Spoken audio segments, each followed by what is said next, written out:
Bonjour et bienvenue sur Noah, c'est au boulot et voici tout de suite le sommaire. 20 ans, c'est le bel âge pour l'enseigne bordelaise Cultura. On en parle avec Sandrine Abelliard, responsable du recrutement.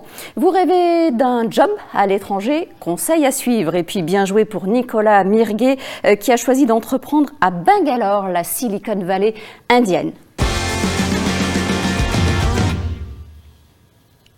Après des études de commerce, Nicolas Le Poitevin et Johanna, son épouse bordelaise, ont créé leur business dans le sud-est de l'Inde. Ils possèdent aujourd'hui plusieurs entreprises. Dernière née, des food trucks. Et en Inde, on en est dingue. Bonjour Nicolas Mirguet, qu'est-ce qui vous a poussé d'une part à vous installer en Inde, dans le sud de l'Inde, à Bangalore?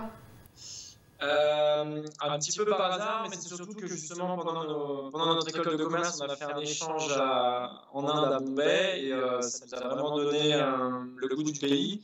On avait eu envie de revenir, on avait envie d'entreprendre et on s'est dit qu'en Inde, ça permettait de prendre moins de risques, paradoxalement, parce que le coût de la vie étant plus bas, on avait l'impression qu'il y avait quand même pas mal d'opportunités ici. Donc voilà, on avait envie de changer de quotidien, donc c'est ce qui nous a amené à venir vivre à Bangalore en Inde et à entreprendre ici. Alors vous ne cessez de diversifier vos activités. Vous avez dernièrement lancé des food trucks et on peut dire que ça cartonne véritablement. On a commencé par de la saisie de données, de la création de sites web et un peu par hasard on a fait de la reto et on s'est concentré là-dessus. Avec un ancien stagiaire, on avait envie justement de faire quelque chose qui sorte un peu de l'ordinaire et qui sorte du bureau. Et du coup, on a créé un food truck. On avait envie de faire quelque chose qui sorte du bureau. On avait envie de faire un peu de la bouffe française, mais qui sorte aussi des restos un peu chics, parce que c'est vrai que dès qu'on est à l'étranger, la gastronomie française, c'est dans les grands restos ou en tout cas dans les hôtels, etc. Et du coup, il y avait le principe du food truck qui commençait à bien exploser en Europe et qui n'était pas arrivé encore en Inde et qui commençait tout juste. Et du coup, on s'est dit, ça peut être une bonne manière de tester ce genre de concept. Et on a fait des sandwichs toastés dont l'inspiration au début était le croque-monsieur et des frites. Mais voilà, l'idée, c'était vraiment de faire descendre dans la rue la gastronomie française d'ici. Nicolas, que pourriez-vous dire à des jeunes qui rêvent d'entreprendre à l'étranger, mais qui hésitent encore un peu à franchir le pas? C'est sûr que le plus difficile, en général, c'est quand même de se lancer, de franchir ce pas. Maintenant, par rapport au fait de se lancer à l'étranger, on le voit, il faut d'abord aimer le pays. Ça sert à rien d'aller dans un pays avec juste une idée qu'on peut avoir de par ce qu'on a vu dans les médias en France, etc. Le mieux, c'est d'expérimenter le pays en question ou la région. Et d'abord, de tomber un petit peu amoureux du pays. C'est vraiment le prérequis pour moi. Parce qu'après, ça va pas être facile, ça va quand même être long. Et une aventure entrepreneuriale, c'est toujours plus long que ce qu'on avait prévu. Donc, il faut d'abord aimer le pays pour ensuite déjà le comprendre et réussir.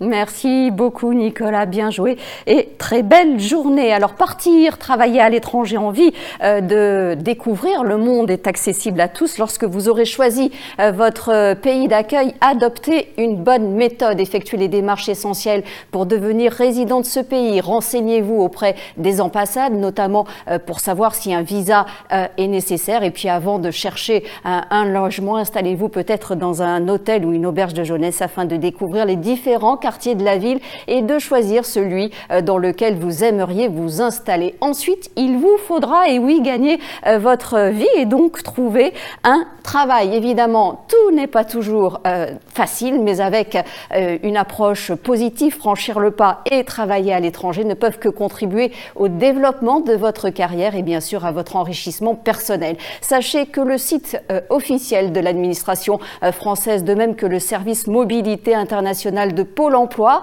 peuvent vraiment faciliter votre départ à l'étranger.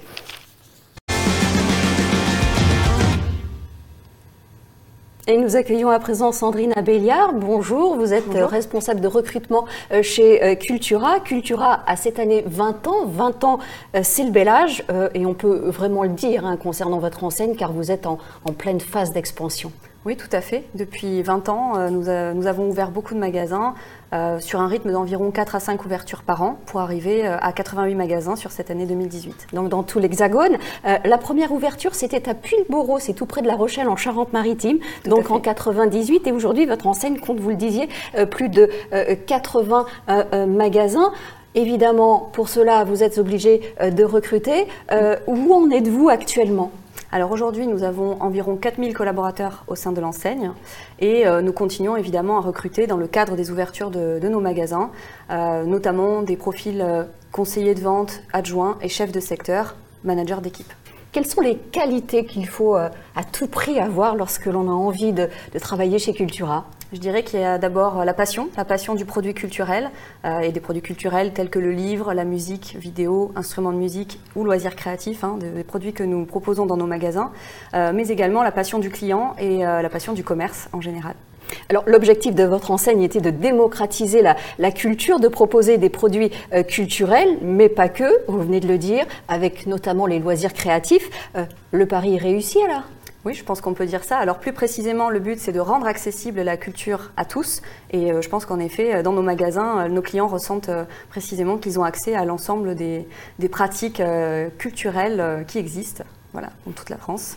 Merci beaucoup Sandrina, et bien sûr toutes ces offres nous les retrouvons sur les pages Facebook de Nouvelle-Aquitaine, également sur le site internet de Cultura. Merci mille fois d'être venu avec nous aujourd'hui.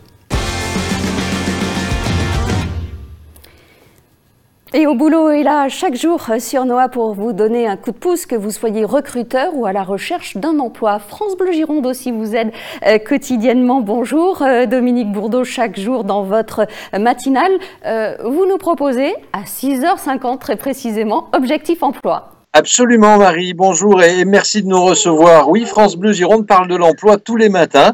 Nous évoquons les événements lorsqu'il s'agit d'un forum de l'emploi, que ceci soit généraliste ou thématisé. C'était le cas il y a quelque temps, je m'en souviens encore, pour un forum de l'emploi à Andernos-les-Bains sur les métiers du bâtiment. Mais l'on répond aussi à des questions très concrètes. Sachez qu'il y a actuellement quelques 900 postes à pourvoir pour les gardes d'enfants sur le seul département de la Gironde. Alors, faut-il pour postuler à ces offres avoir oui ou non le CAP Petite Enfance? Ça fait partie des sujets que nous abordons chaque matin à 6h50 dans Objectif Emploi.